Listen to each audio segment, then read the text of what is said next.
Continuamos en Cita de Éxitos, son las 10:19 de la mañana, corresponde la entrevista con especialistas, temas de coyuntura. En este caso vamos a estar hablando de un tema histórico que también influye a esta latitud del mundo.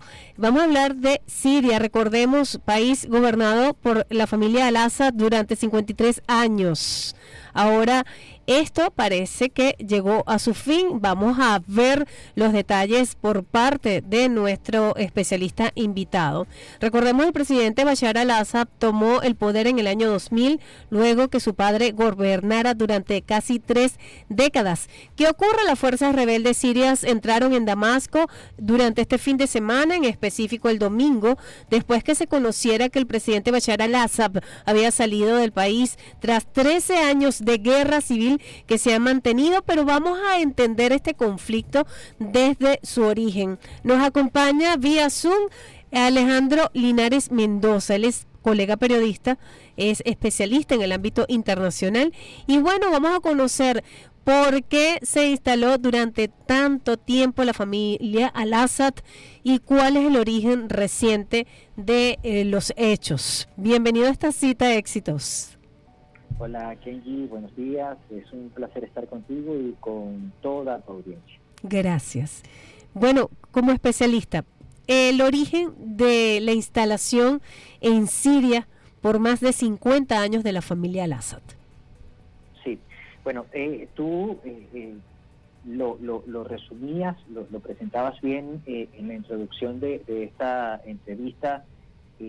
Hafez el-Assad, padre de Bashar el-Assad, fue quien instauró, ¿no?, esta dictadura, esta tiranía que se prolongó por espacio de 50 años, por medio siglo. Hafez el-Assad llegó al poder en el año 1971, en el año 71, y posteriormente pues gobernó por espacio de 30 años hasta que muere en el año 2000. Y cuando muere en el año 2000, tal como si se tratara de una monarquía, Hafez el-Assad le cede el poder, le hereda el poder a su hijo Bashar el-Assad. ¿Quién era Bashar el-Assad? Bashar el-Assad era un médico, un personaje que básicamente estudió para ser médico, para ejercer la medicina, pero que por cuestiones del destino le tocó asumir la dictadura que había construido su padre, y le tocó pues prolongar esa dictadura por al menos 20 años más. ¿Cuáles fueron los pilares que le permitieron mantenerse, a Hafez, pero sobre todo a Bashar, mantenerse por tanto tiempo en el poder? Bueno, en principio hay que decir que en un momento de la historia, porque durante los últimos años esto fue cambiando, en un momento de la historia tanto Hafez como Bashar tuvieron la lealtad de las Fuerzas Armadas sirias. Eso fue importante. Pero luego también lograron crear a través de actividades irregulares mecanismos de autofinanciamiento, de autofinanciación. Esto les permitió, lo repito, mantenerse por 50 años o más en el poder. Pero luego también hay que tomar en consideración el respaldo internacional, el respaldo que al régimen de los el-Assad le brindaron países como Irán o como Rusia. Siria, por ejemplo, era clave para Irán, pues Siria le servía de corredor a Irán cuando Irán quería, por ejemplo, trasegar armas y hacérselas llegar al grupo chiita libanés Hezbollah. En el caso de Rusia llegó a convertirse en un territorio, Siria llegó a convertirse en un territorio estratégico para Rusia en los últimos años, sobre todo por la región de Tartus, que da hacia el mar Mediterráneo. Claro. Allí Rusia logró alojar una base militar, sobre todo una base naval, que le da acceso a los barcos rusos, a los buques rusos, al mar Mediterráneo. Claro. Entonces, por estas razones, lo repito, Irán y Rusia respaldan a Bashar el-Assad, y fue eso, la capacidad de autofinanciamiento y el apoyo internacional, los dos pilares que le permitieron a los el-Assad gobernar por 50 años. Y en este punto es importantísimo porque esa alianza estratégica puede influir un poco en esta latitud del mundo, y vamos a estar conversando sobre eso luego de disfrutar un tema musical tan necesario en la radio. Y también quisiera que nos comente sobre si este conflicto tiene su origen en lo religioso, en lo geopolítico o en todas estas variables. Vamos a disfrutar de este tema, no se aparten de nuestra sintonía, vamos a continuar conversando con nuestro analista, colega, invitado, Alejandro Linares Mendoza.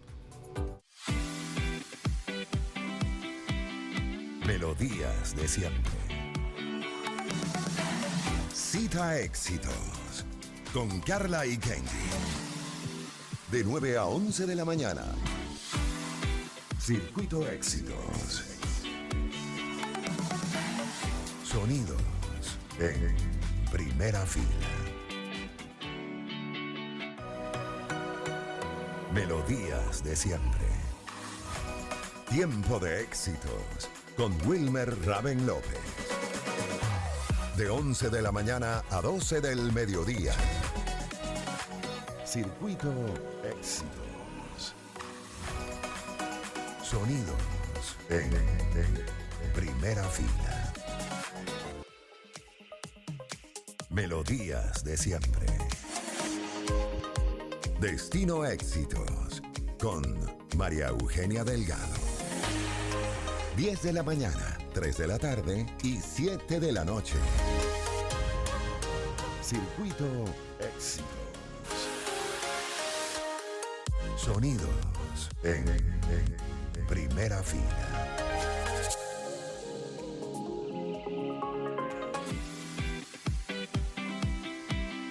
Melodías de siempre. Gente de éxito con Andrea Rocha. Todos los sábados y domingos, de 10 de la mañana a 12 del mediodía. Circuito Éxitos. Sonidos en primera fila. Melodías de siempre. Menú Éxitos con Yanely Méndez. De 12 del mediodía a 1 de la tarde. Circuito Éxitos. Sonidos en primera fila. Melodías de siempre. El podcast con Emerson Ramírez. Cada fin de semana, de 4 a 6 de la tarde. Circuito Éxitos. Sonidos en primera fila.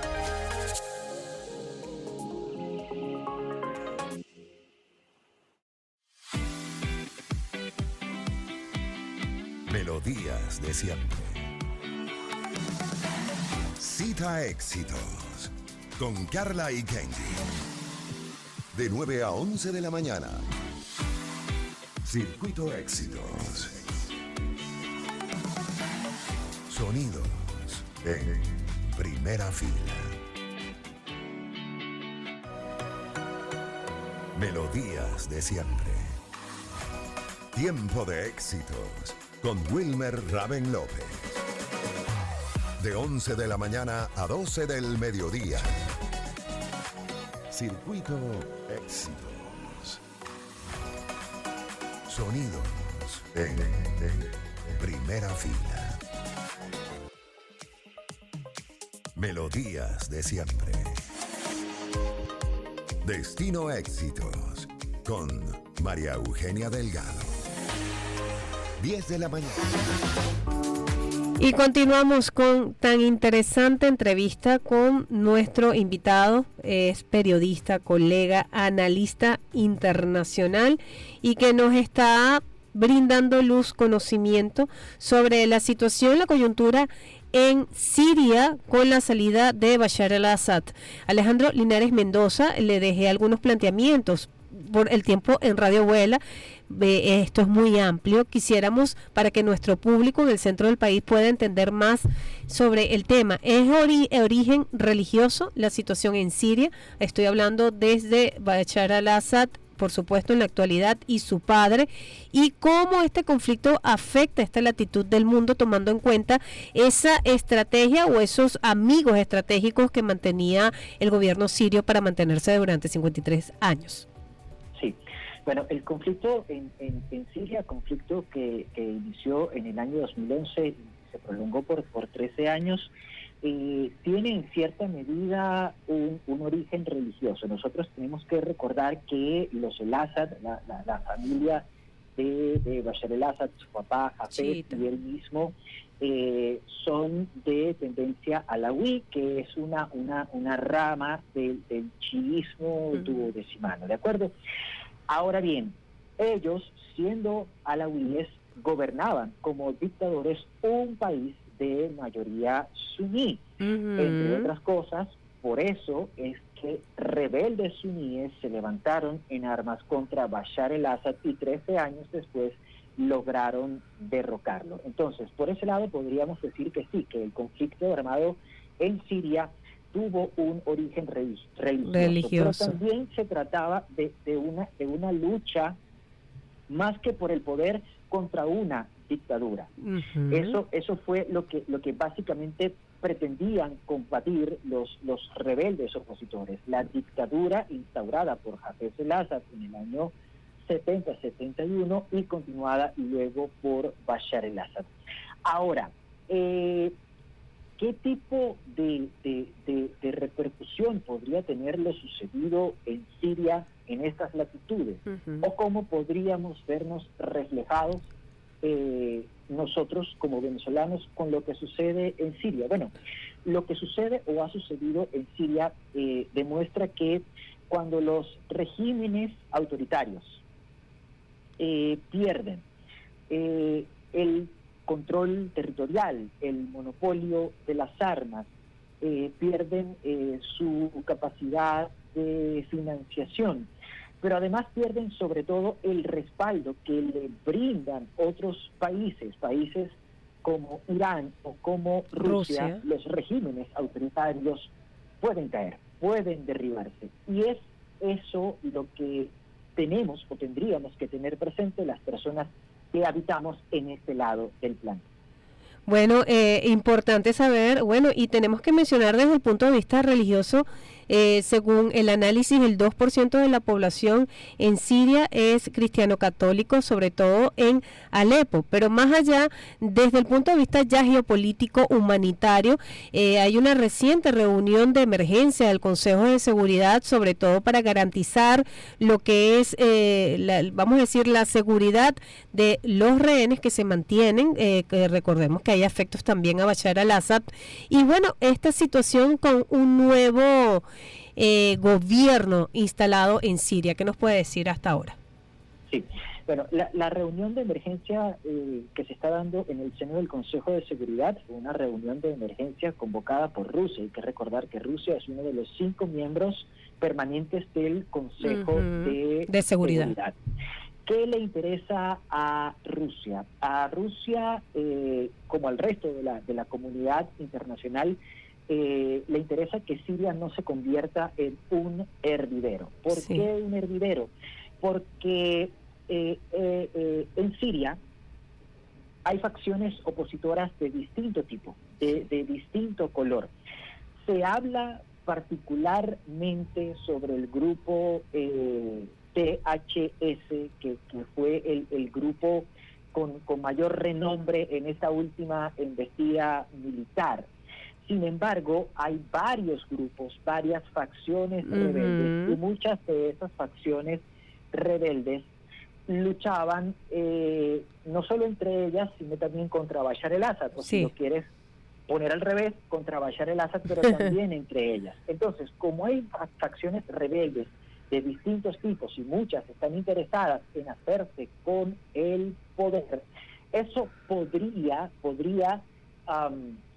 hacer que Siria se convierta en un hervidero, se convierta en un polvorín, y es eso lo que intenta evitar Rusia, lo que intenta evitar la comunidad internacional, lo que intenta evitar el Consejo de Seguridad. Y adicionalmente está, por supuesto, el tema de los rehenes o los prisioneros de guerra, pues aunque respaldaban a Bashar el-Assad dentro de los términos del derecho internacional, y a pesar de haber caído como prisioneros de guerra, se les tiene que garantizar su vida y su buen resguardo. Eso es el interés en cuanto a lo que es el derecho internacional humanitario de la comunidad internacional, refiriéndonos a la ONU o al Consejo de Seguridad. Le quiero dar, en 30 segundos, un minuto, porque ya tenemos que despedir tan interesante análisis. ¿Cuál es el panorama en esta semana, o vamos a decir el futuro más inmediato, tomando en cuenta a Turquía con la intervención militar, a Qatar, Arabia Saudí, a Israel y por supuesto no podemos dejar de mencionar al Estado Islámico y a Irán? Claro. Trataré de responder rápidamente. Israel va a procurar tomar acciones de tipo preventivo, acciones que impidan que lo que sucede en Siria afecte la paz y la seguridad en Israel. En el caso de Irán, seguramente Irán va a estar vigilante, pero descarto que Irán se involucre de manera directa en lo que sucede en Siria en el corto plazo, porque Irán tiene sus propios problemas, intereses, sus propios asuntos, exacto. Y en la franja, En el caso de Arabia Saudí y de Jordania, tanto Arabia Saudí como Jordania, por ser países aliados de Estados Unidos, pero también países árabes, uno de ellos de mayoría suní, al igual que los rebeldes opositores que han depuesto a Bashar el-Assad, es posible que Jordania y que Arabia Saudí asuman un papel activo para intentar poner orden dentro de Siria, de manera que Siria no se convierta, lo repito, en un borín. Y Rusia, que en este momento está enfrascada en su guerra dentro de Ucrania, básicamente se va a dedicar a defender los pequeños intereses que le quedan en Siria y a darle buen resguardo, un refugio seguro a Bashar el-Assad y a su familia. Mire, qué excelente análisis, colega.